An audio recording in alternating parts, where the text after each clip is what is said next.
Welcome back to another Saturday Spotlight, where we take one gun out of the collection and I tell you why I have it and what I use it for.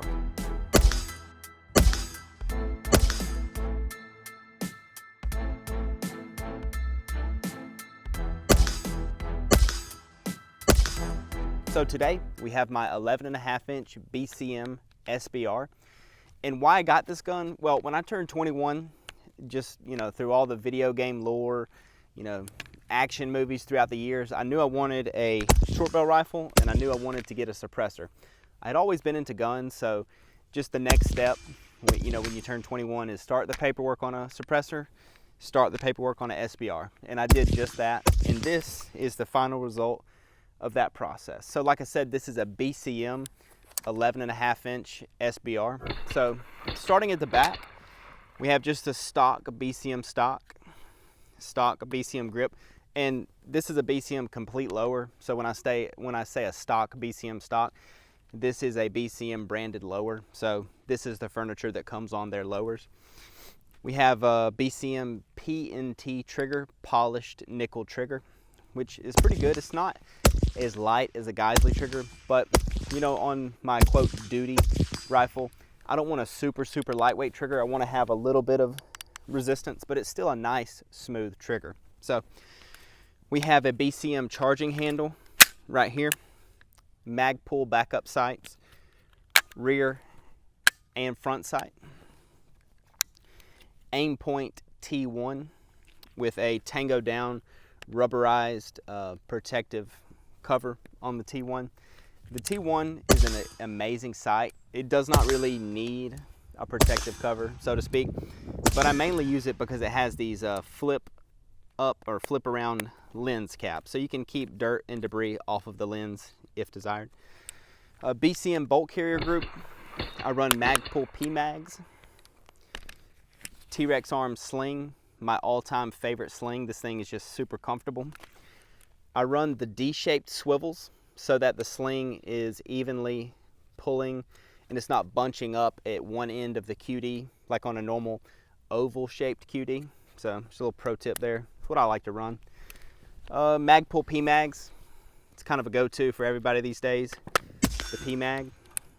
This is the M-Lock rail, 10.5-inch rail for the 11.5-inch barrel.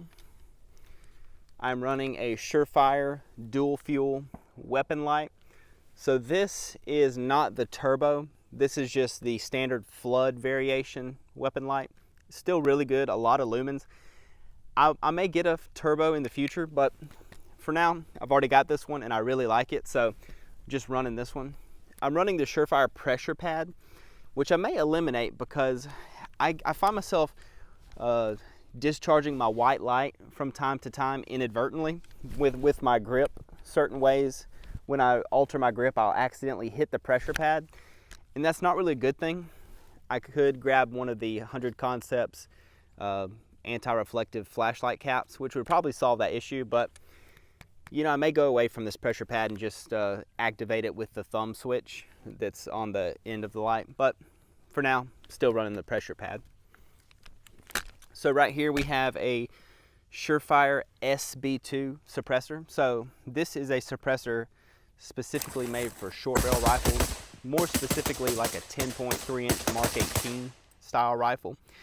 The only reason I got this can over an RC2 suppressor is because I got a really good deal on this way back in like 2018 or something like that. This thing was half price, brand new, out of the box, so I picked it up. If I had to spend full retail, I'd just get an RC2 because the 11.5-inch stabilizes ammunition pretty well, so no real issue there. Under the suppressor, I'm running a Surefire War Comp, and I'm actually about to change that out for a Surefire muzzle brake. The War Comp does not suppress well. Gas leaks from the collar on the suppressor because it has those little holes right there at the back of the muzzle device.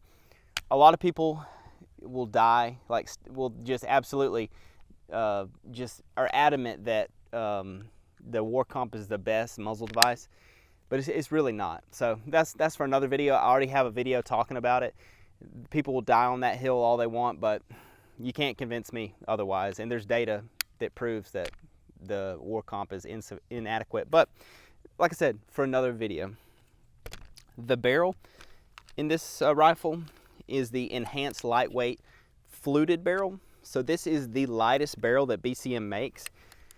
And it wasn't my first choice of barrels, but if you know BCM and their availability at times, they're super hard to get their uppers. So this is what was available, so this is what I went with. You know, it's a light barrel, and it even has fluting on it, which a lot of people say not to use with a suppressor just because the barrel needs to be stiffer to hold that suppressor, but I've had no issues with it. It is accurate. If I take the suppressor off and put it back on, my point of aim, point of impact is right where it was before I took the suppressor off. So no issues. Everything on this build has ran absolutely flawlessly, and I'm super, super pleased with this build. This is my main home defense gun, my main range gun, my main, you know, life and liberty, so to speak, gun. So, you know, it's just set up exactly like I like it. In the future, I'm gonna get an IR aiming device when I get into night vision, but right now I don't have any night vision, so just running it just like this with the white light.